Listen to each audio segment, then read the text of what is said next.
Hello friends, welcome to all the chemist official.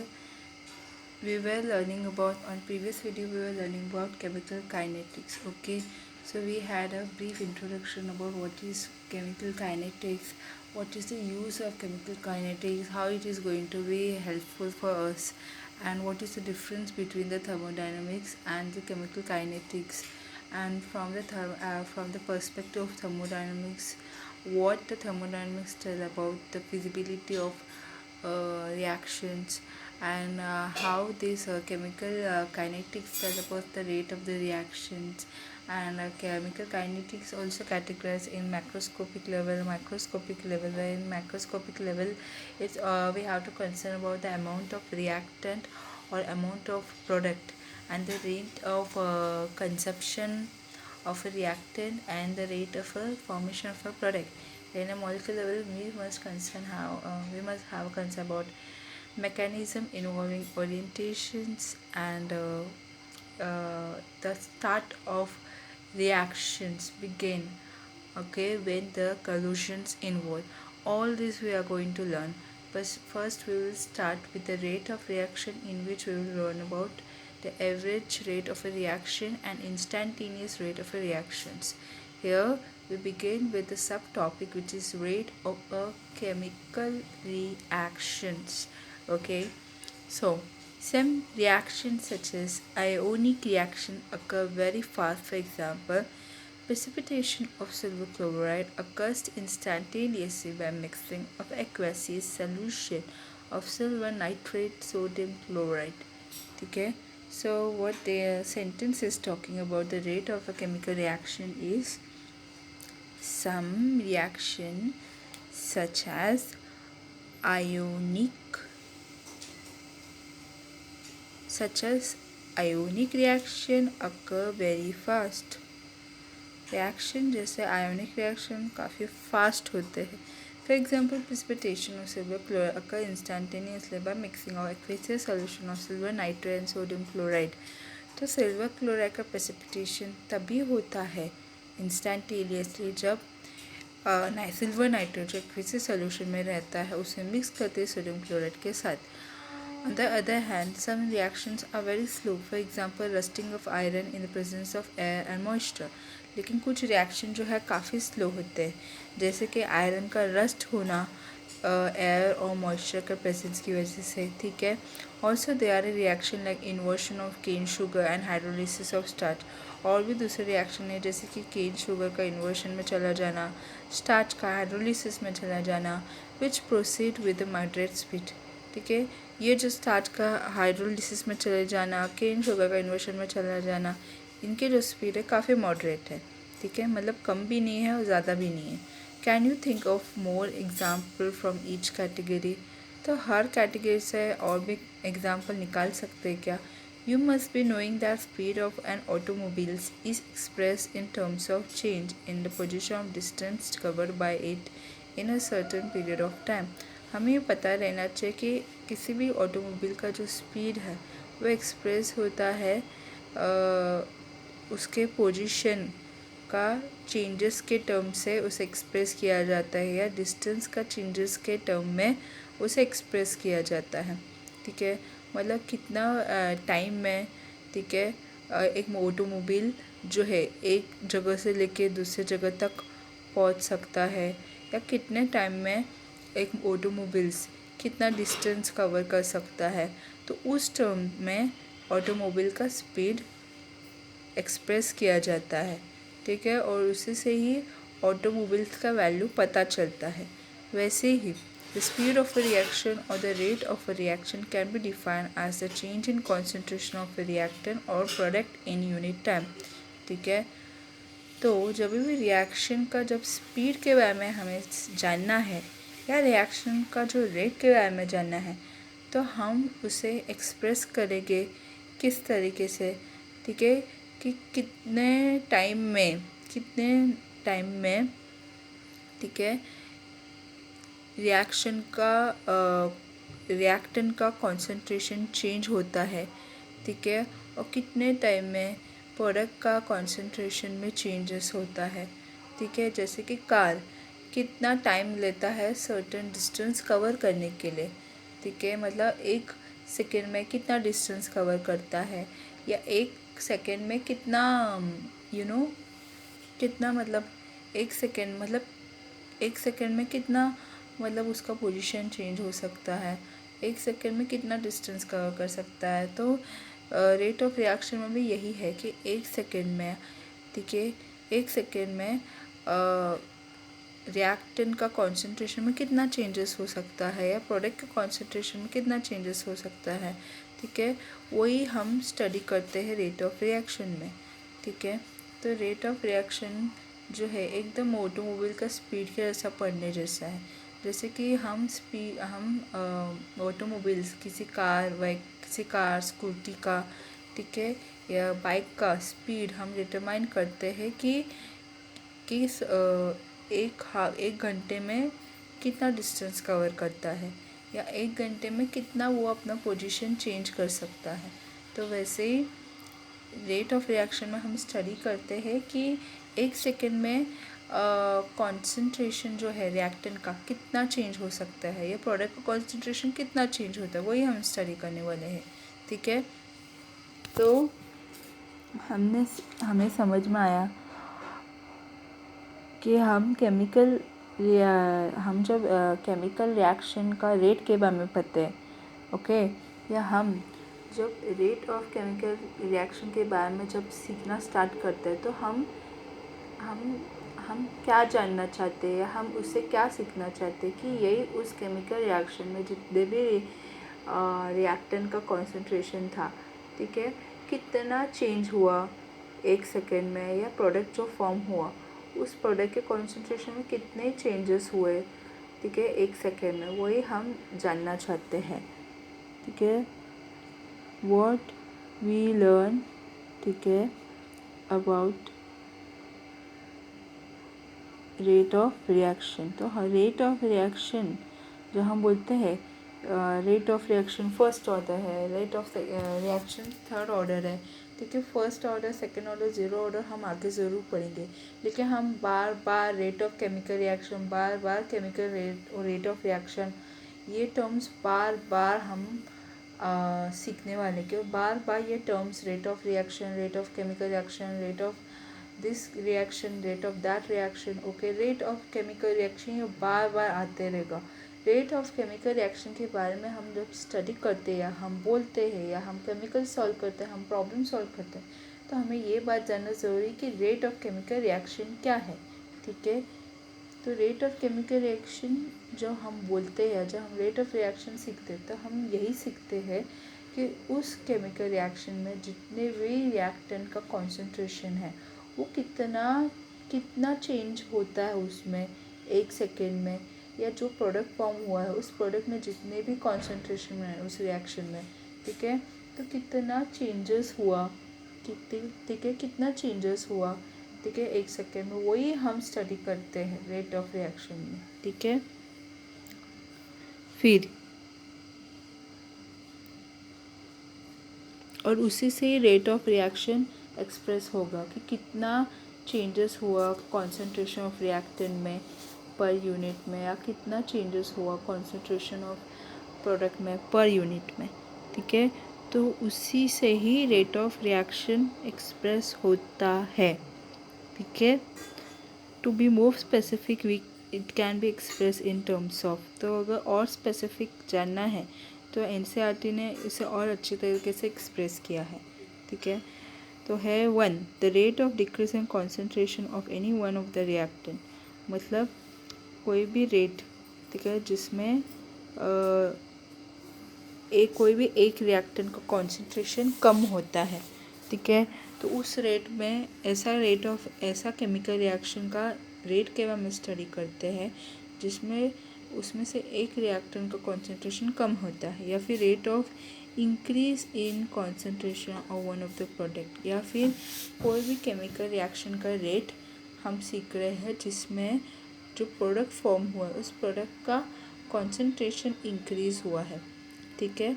तो हम जब भी रेट ऑफ रिएक्शन के बारे में पढ़ेंगे तो रिएक्टेंट का कॉन्सेंट्रेशन में कितने चेंजेस हुए पर यूनिट टाइम में, या फिर प्रोडक्ट का कॉन्सेंट्रेशन में कितने चेंजेस हुए पर यूनिट टाइम में, वही सब हम सीखने वाले हैं रेट ऑफ केमिकल रिएक्शन में, ठीक है।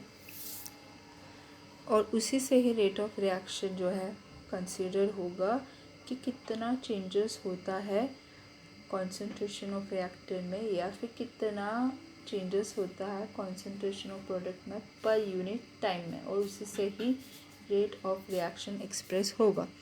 कंसिडर ए हाइपोथेटिकल रीजन, ठीक है। Consider a hypothetical reaction assuming that the volume of the system remain constant, ठीक है। एक ऐसा हाइपोथेटिकल रिएक्शन मतलब एक ऐसा रिएक्शन के बारे में हम इमेजिन करते हैं जिसमें सिस्टम का वॉल्यूम जो है वो कांस्टेंट रहेगा, ऐसा हम कंसिडर करते हैं, इमेजिन करते हैं, ठीक है।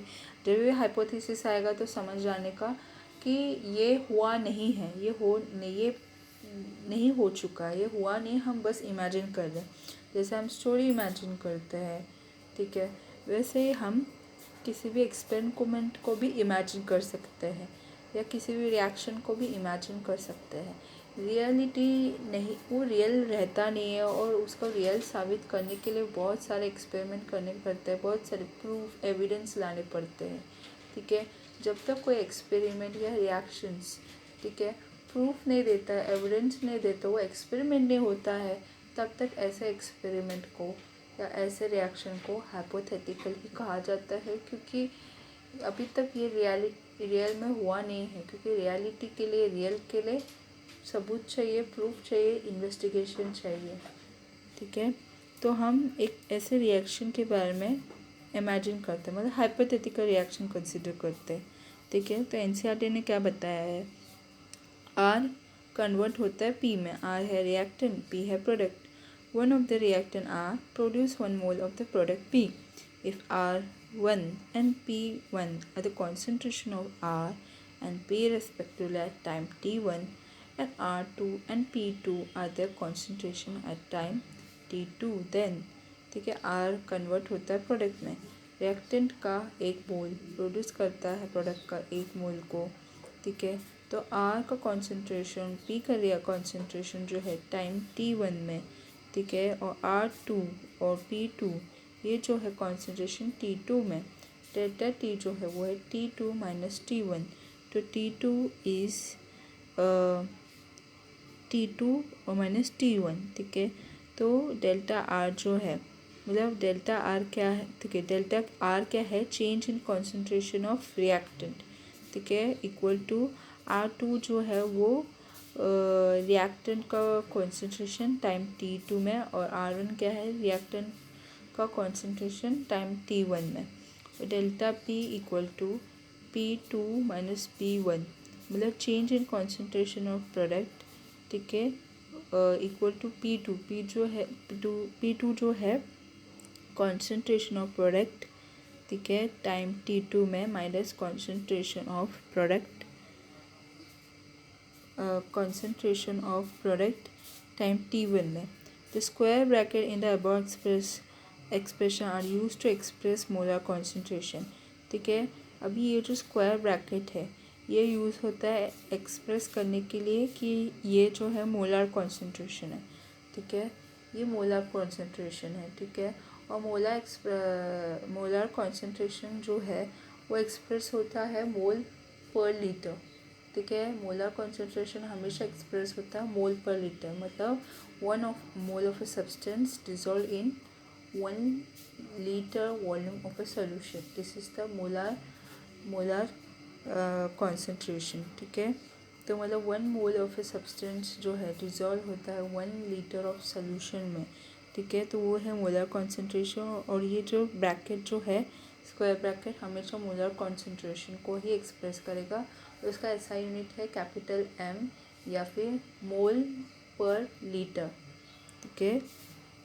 फिर rate of disappearance of R का डिसअपीयरेंस का स्पीड क्या है,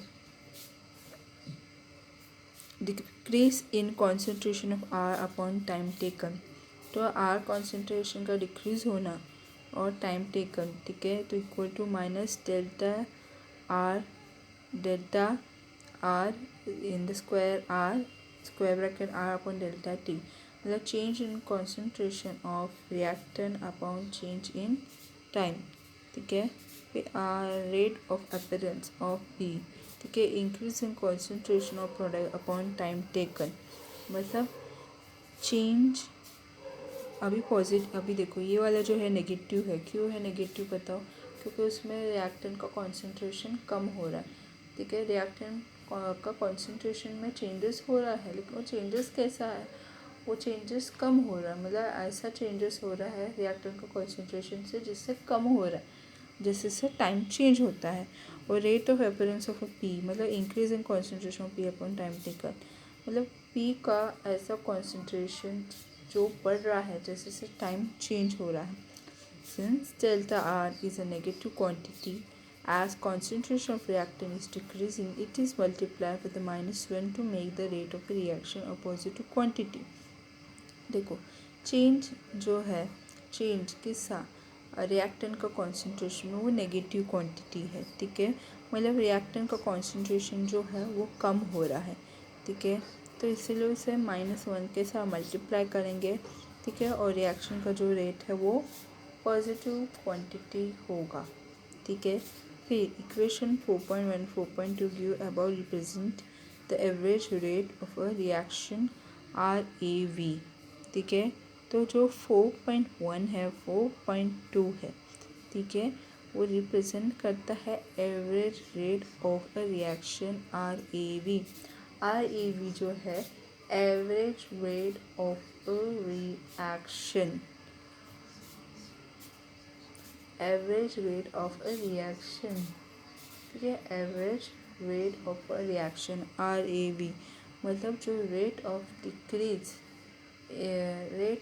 डिक्रीज इन रिएक्टेंट है और rate of increase in product है, ठीक है। ये दोनों की जो इक्वेशन जो है रिप्रेजेंट करता है average rate of a reaction RAV, ठीक है। Average rate depend upon change in concentration of reactant or product and time taken for that change to occur. तो एवरेज रेट डिपेंड होता है रिएक्टेंट का कॉन्सेंट्रेशन में या फिर प्रोडक्ट का कॉन्सेंट्रेशन में, ठीक है, जितना टाइम वो लेता है चेंज अक्कर होने के लिए, ठीक है।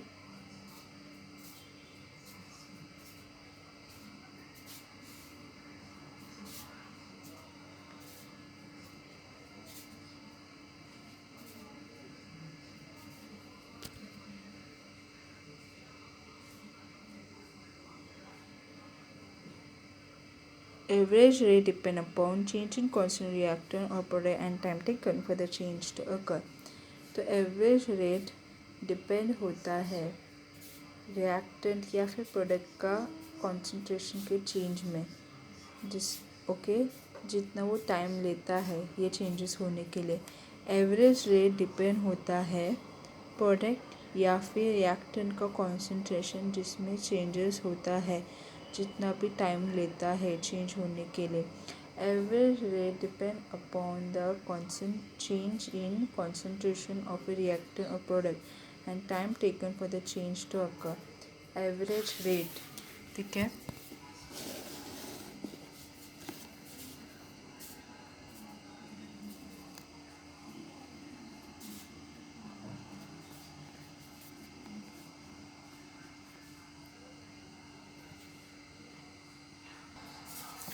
ओके,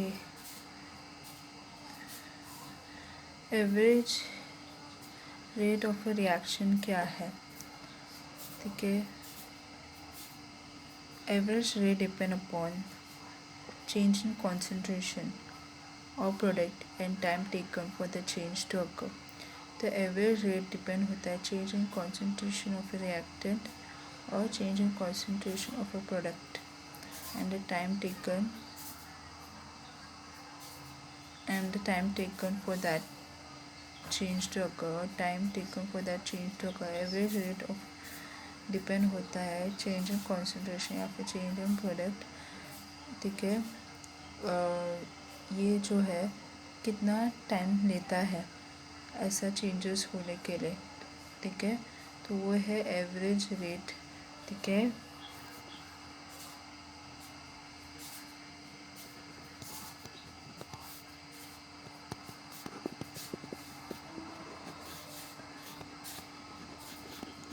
तो एवरेज रेट एवरेज रेट जो है डिपेंड होता है रिएक्टेंट का कॉन्सेंट्रेशन या फिर प्रोडक्ट का कॉन्सेंट्रेशन और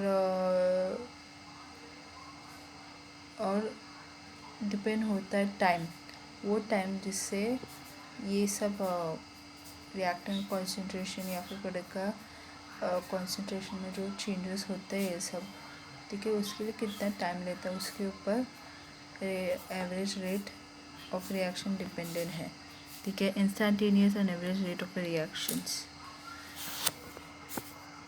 तो ये जो है ये इंस्टेंटेनियस है, इंस्टेंटेनियस ये वाला जो है, ठीक है, ये जो है ये इंस्टेंटेनियस रिएक्शन है,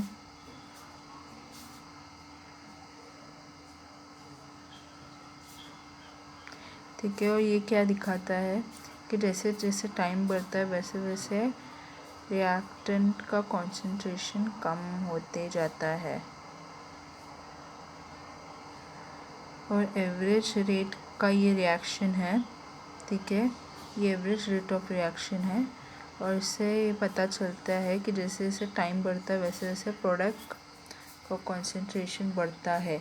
तो मोस्टली इंस्टेंटेनियस रिएक्शन जो है वो रिएक्टेंट के बारे में बता रहा है कि rate of decrease in reaction के बारे में बता रहा है। और ये जो एवरेज रेट रिएक्शन है वो rate of increase in product के बारे में बता रहा है, ठीक है।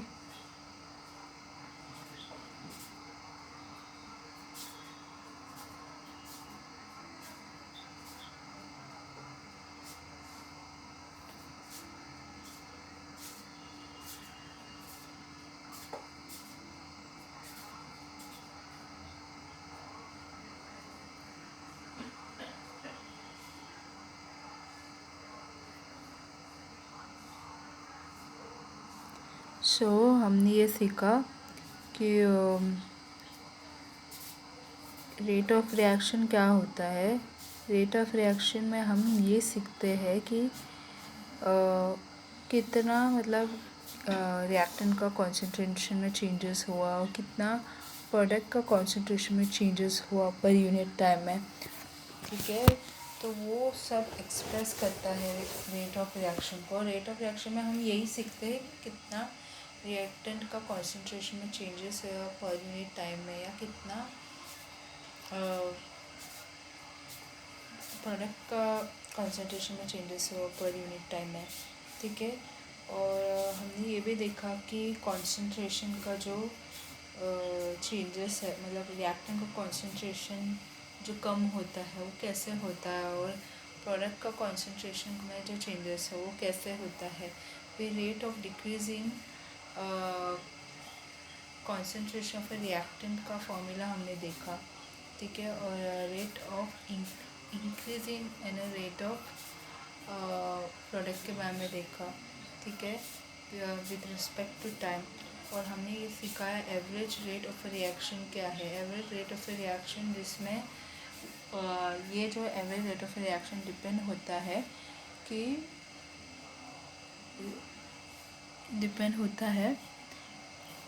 चेंज इन मतलब रिएक्टेंट का कॉन्सेंट्रेशन में चेंजेस या फिर प्रोडक्ट का कॉन्सेंट्रेशन में चेंजेस, ठीक है। और टाइम, हाँ ठीक है, टाइम वो टाइम, ठीक है, जो जिस पे ये सारे कॉन्सेंट्रेशन में चेंजेस होते हैं, ठीक है। तो average rate of reaction depend on the concentration of a reactant, depend on change in concentration of a reaction or change in concentration of a product, ठीक है, and time taken in which these changes occur, ठीक है। तो average reaction क्या है वो हमने सीखा और वो डिपेंड होता है change in concentration of a reactant या फिर change in concentration of a product and time taken in which the time taken in which this changes अकर, ठीक है। तो हमने सीखा इंस्टेंटेनियस रेट ऑफ रिएक्शन का ये है ग्राफ। और average rate of a reaction का ग्राफ ये है, ठीक है। Now we will learn about the unit of rate of a reaction on next video.